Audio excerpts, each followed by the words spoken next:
10 out, stand by.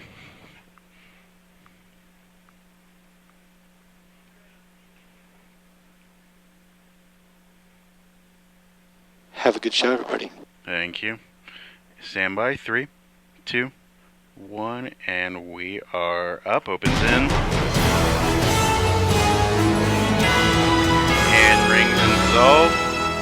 Cue. Finding a job is a challenge, especially for those with a criminal past. The Columbia Mayor's Task Force on Community Violence met tonight to talk about an ordinance called Ban the Box. Good evening, everyone. I'm Jim Reed. And I'm Brittany Pieper. KOMU 8's Taylor Barth went to that meeting and is in the studio now to tell us more about how the ordinance could help people with a criminal past move forward. And Q4. Ban the Box is an ordinance that would remove the criminal history box from city job applications. The task force handed out a draft of the ordinance at its meeting tonight.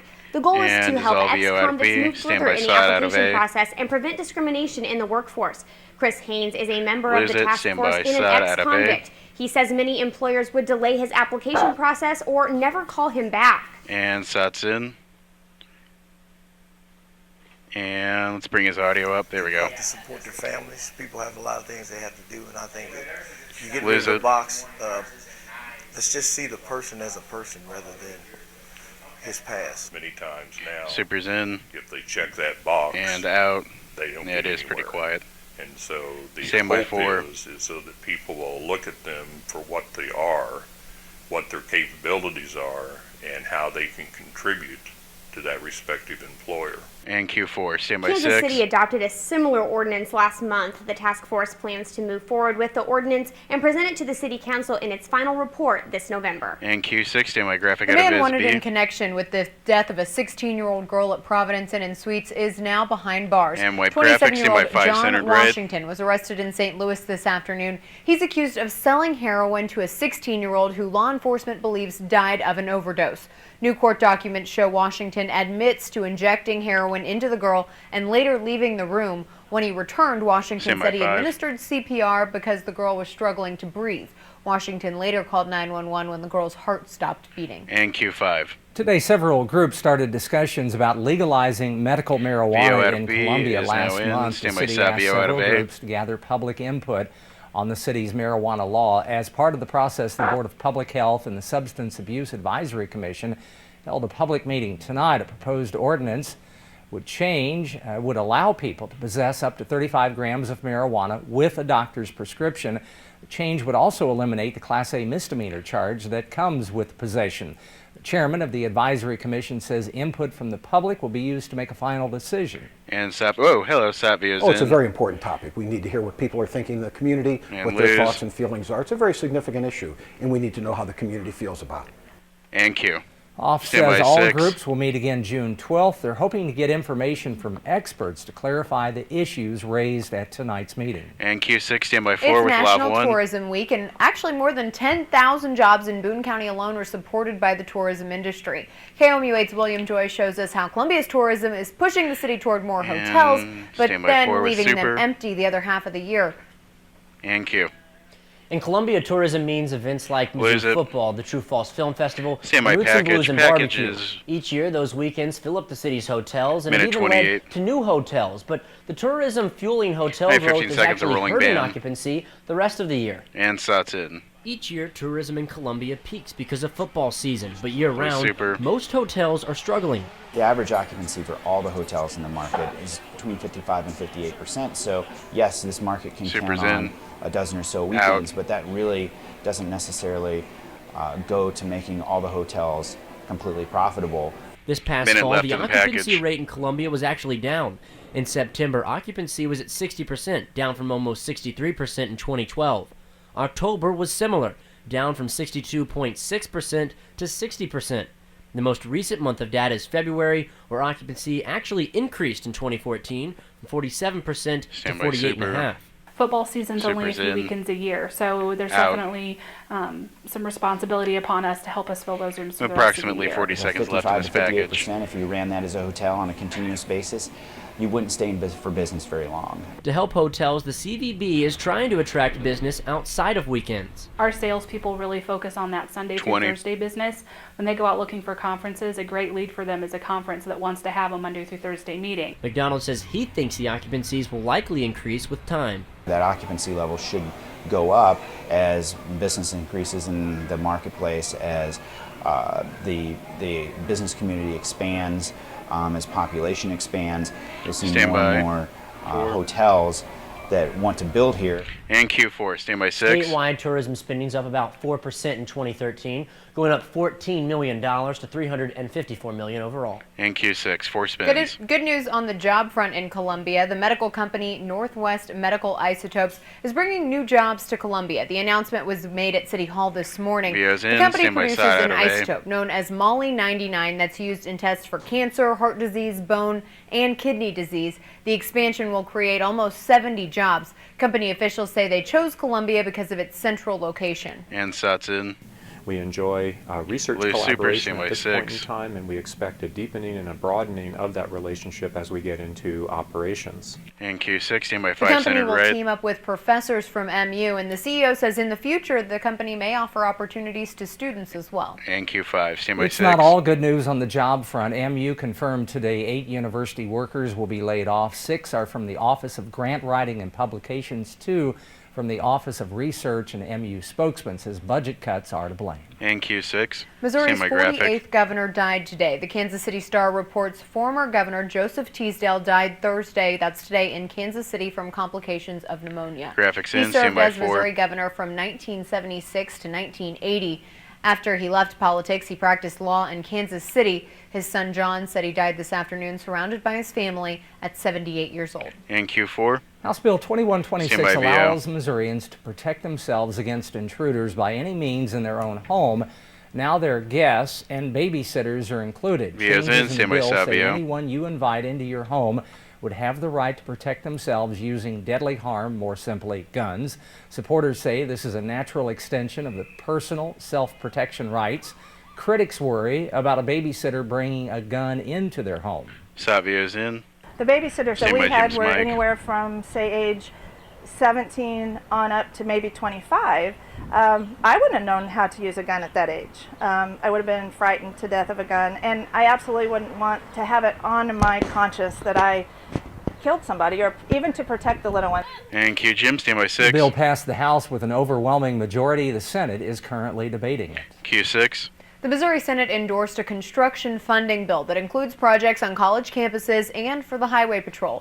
Senators approved roughly $221 million in capital improvements today. Among the projects are more than a dozen at universities and community colleges that require local funding to pay half the cost. Others would be fully funded by the state. But whether funds will be available for some of those projects remains in doubt. About $20 million for higher education projects would depend upon state revenues meeting the governor's more optimistic revenue projections. And Q4. Columbia is offering a program to help families lower their utility bills this summer. The program is called Enhanced Home Performance with Energy Star. To qualify for the program, you must meet certain income requirements, be a Columbia Water and Light or Boone Electric customer, and own your own home or have a landlord. And Satsun, standby 4. You know that you had really high heating bills this winter. Now is the perfect time to get signed up for this program, so you can get some energy efficiency upgrades like air sealing, adding insulation. And Q4, standby 6. So far, 60 homes have received energy-efficient upgrades. More than 25 homes are starting the process. And for more information on how to qualify or apply, visit our website, KOMU.com. Q6. A recent case of Rocky Mountain fever in St. Joseph has veterinarians concerned that it could spread here to mid-Missouri. Noah's Ark Animal Hospital sees animals come in every year with symptoms from tick diseases. Pet owners are encouraged to protect their animals with a flea and tick product. One Columbia vet says even though humans don't have that type of product to protect themselves, they can still prevent tick-related diseases. And Savia's in. You know, people aren't so lucky. There isn't anything that repels ticks on people, so it's a matter of doing an inspection at least once or twice a day, depending if you go out where there's ticks. And Hubert, standby 5. Missouri is one of 5 states that makes up 60% of all cases of Rocky Mountain spotted fever in the nation. You can find ticks in trees, soil, and rivers. And Q5, standby 4. I-70 comes from the west and maybe some rain too. Let's send it over to Rosie for a check of the forecast. And Q.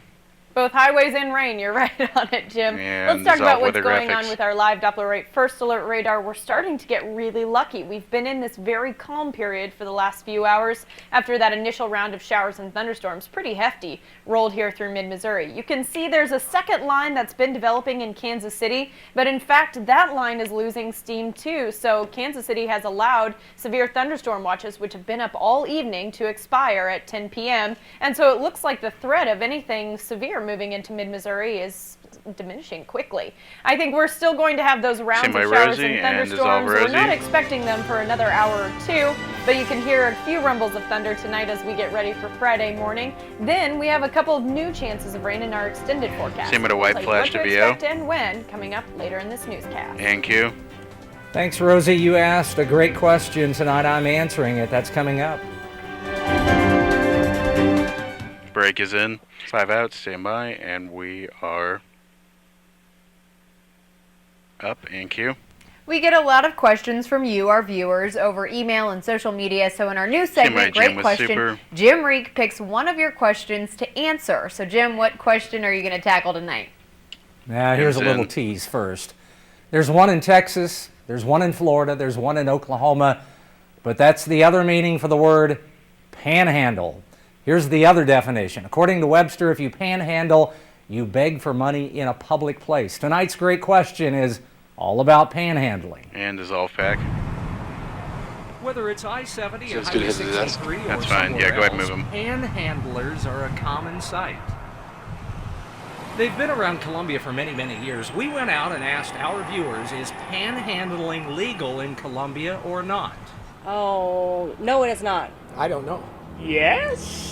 Yes. No. No, I don't know. I don't know. So no one really got the answer correctly. If you look at the city ordinance, the answer is yes, sort of. You can panhandle in Columbia, but it has to be during daylight hours. I would say I guess that's okay. I think that's a little crazy. Huh. Interesting. Why would it be different for daylight than at nighttime? And there is lots of fine print in the city ordinance, like you can't panhandle near an ATM or near a bus station, whatever. If you want to see all of the fine print, you can go to our website, KOMU.com, and we want to hear from you for our next Great Question. And Q6. So, do you have a great question for Jim? We want to hear from you. Send your questions to us at news@KOMU.com, and we'll give you answers in our Great Question report. And cue the tease. Rallying in support for a group on the other side of the world, why they're asking world leaders for help. And white VOQ. And in Kansas, a new technology might help speed up investigations. That's coming up. 3 heavy. 3 seconds heavy on the floor. Up, dissolve weather video. Some of the strong storms that we got today moved through Kansas yesterday and today. High winds blew a train over last night and tore the roof off of a radio station. Pretty intense. Crews working and cleaning up today. Nobody hurt by this severe weather, and thankfully the severe threat is diminishing here in mid-Missouri as well. Let's talk about what's going on across our area, because things are changing pretty rapidly here. Just after 10 p.m. we were finally allowed to let that severe thunderstorm watch for the Kansas City metro area and for counties heading northward expire. It never touched mid-Missouri, but it was watching just this one specific line of storms. They are moving really slowly. It's like a big storm slug. And what that's going to do is, as it continues to just track eastward through the state, it will likely create pretty heavy drop rates. So I expect some extra puddles in our western counties by the time we head to tomorrow morning. However, it looks like kind of that chance of rain is diminishing as it continues to move eastward. So you'll see it looks like things clear up for a few hours before they start to reorganize again. Now, there are no watches associated with this new line of showers and thunderstorms that should roll through sometime after midnight, closer to about 1 to 3 a.m. And it's mostly going to be concentrated on our southern and eastern side. Again, with this, I'm just expecting it to be kind of a heavy round of showers and thunderstorms. I don't think it's going to be of the severe variety. It should be clearing out by the time we head into Friday, and we might even see a few early morning peaks of sunshine. The cloud cover is still going to be hanging around even during the midday hours, though. But with one tiny round of showers moving through by the afternoon, it looks like by the time we get to the late afternoon hours, just about the time everybody wants to leave work, we're going to see a fair amount of sunshine here across the area, and that's good. Actually, temperatures tomorrow looking much closer to where we should be for this time of the year after the heat wave we had going on earlier this week. So overnight temperatures tonight, even with those showers and thunderstorms, they always make temperatures just a little bit bumpy because they cool things down a bit. But with heavy cloud cover, we stay pretty stable. So I actually think that most of us are going to be at coolest into the low 60s. Our chilliest number is going to be 60 degrees by tomorrow morning. And tomorrow morning, keep in mind, we still just do have that chance of showers hanging around. So if you're heading out the door, and maybe grab the umbrella to be on the safe side. However, by the afternoon, I think we're going to see a little bit more of that yellow stuff, the sunshine popping back out with highs into the middle 70s. Now, because we'll start to warm back up already heading into Friday, Saturday is going to have warmer numbers as well. Unfortunately, if you were watching this forecast in the last 24 hours, you know for Saturday we were predicting mostly sunny skies. We've now had to add just kind of an isolated showers and thunderstorms icon to Saturday because the system from Mother's Day is starting to inch forward just a little bit.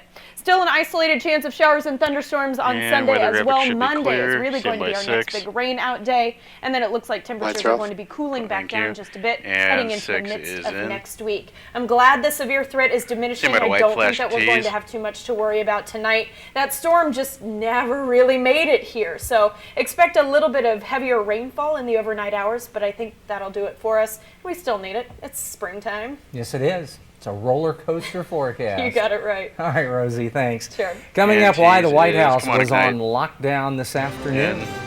And people rallying across the nation shouting, "Bring back our girls," what they're chanting about coming up. And wipe graphics. But first, here are your lottery numbers. Good luck. And bring DigiFool.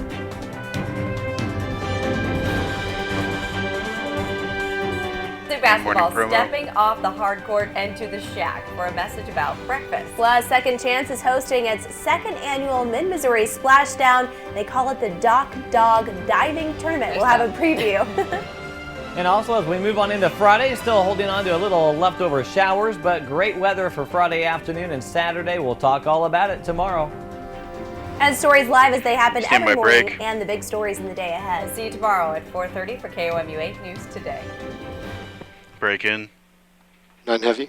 9 heavy on the floor. Up Q.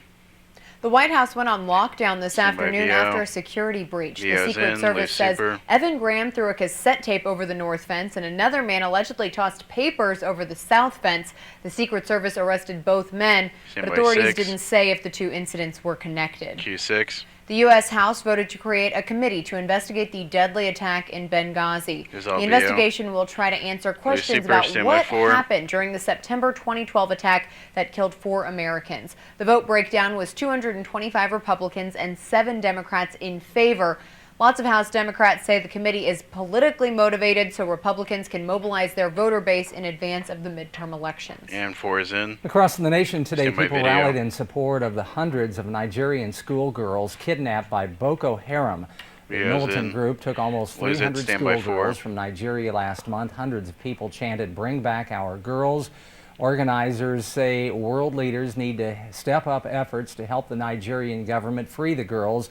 Boko Haram, which means Western education is sinful, threatened to sell the girls. And 4. Federal law enforcement is testing out 3D scanners to help with investigations. The Kansas Bureau of Investigation has been using 3D printers for 2 years. They use the scanners to virtually recreate a crime scene. Authorities say the scanners can make gathering data more efficient, but they come with a high cost, $220,000. And Q Sports Tees. Tonight marks the annual NFL Draft, and St. Louis had 2 first-round picks. See what they did with them coming up in sports.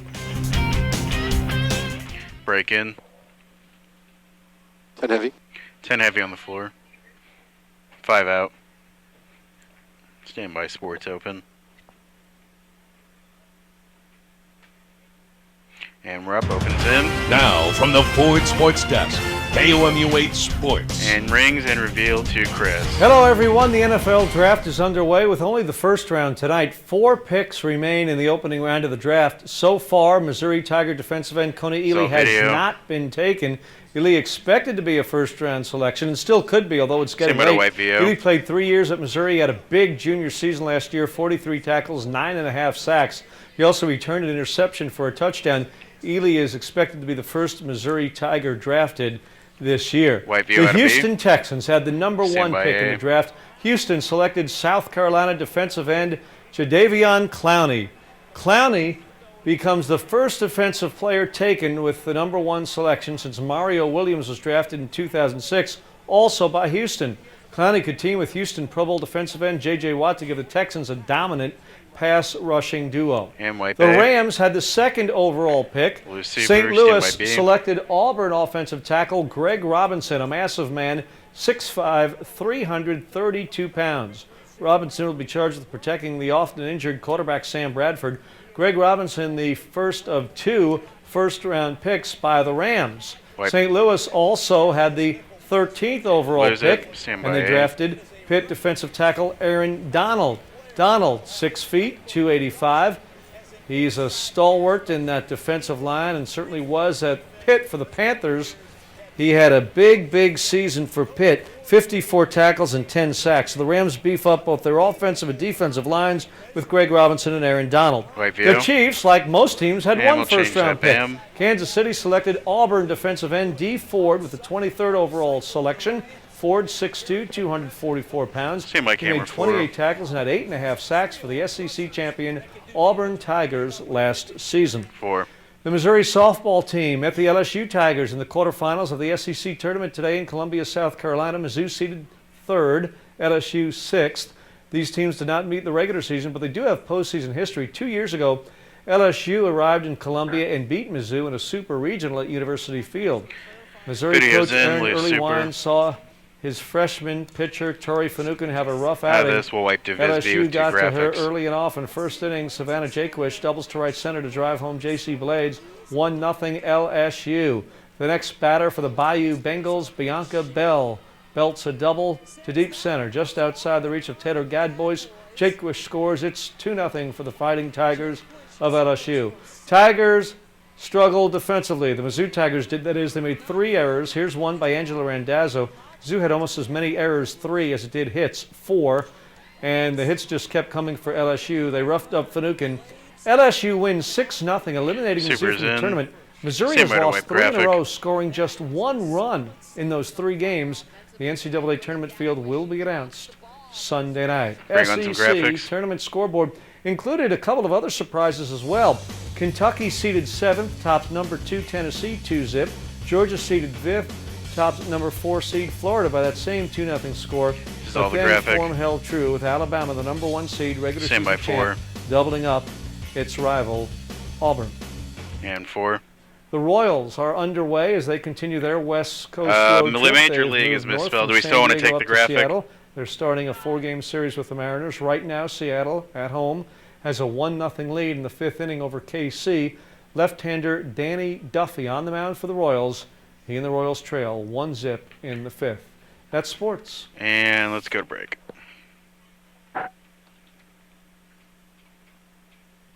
Up, Q-Brit. A stray dog stopped traffic in California today. Here you can see officers trying to catch the little pup. He can run pretty fast, though. They chased him for about 10 minutes and couldn't catch him. The dog reportedly ran into a neighborhood in Sacramento and is still on the loose. And 5. Okay. Coming up on KOMU 8 News today, the Mizzou basketball team is stepping off the court. Tomorrow morning, we'll find out why. And for the latest updates on weather, news, and sports, you can always look at our website, KOMU.com, 24/7. Rosie? Let's take one more look as to what we're expecting with your weather. If you hear those rumbles of thunder, see a little bit of lightning outside your window tonight, don't worry. We still do have another round of storms on the way, but they really shouldn't redevelop until 1, 2, maybe even 3 a.m. And that's mostly going to be in our eastern counties. Temperatures should stay pretty steady. Unbelievable that we're still into the 60s at this time. I think at coolest we'll get into the lower 60s as we head toward Friday morning. A little bit of spotty shower activity for Friday afternoon, but I actually think we're going to finish the day with a fair amount of sunshine. Highs into the middle 70s. Really can't beat it for a Friday.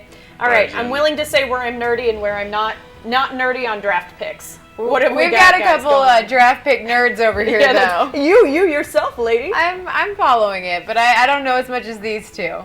I could see the 49ers taking Coney Ealy. Except they just passed on him and chose someone else. Oh, so 2 picks you're all over that Two one. picks left in the first round, and we'll see if Coney gets drafted. If not tonight in the first round, certainly tomorrow in rounds 2 or 3. And he'll be the first of a handful of Tigers likely to get drafted. Again, if he doesn't go tonight, the rest of them will go the next couple of days. Okay, 8. Almost Mother's 7, Day weekend. Almost 6, Mother's Day. Keep the 5, umbrella on God hand. camp. All right. 4, Good night. 3, 2, 1. We are Clear. out.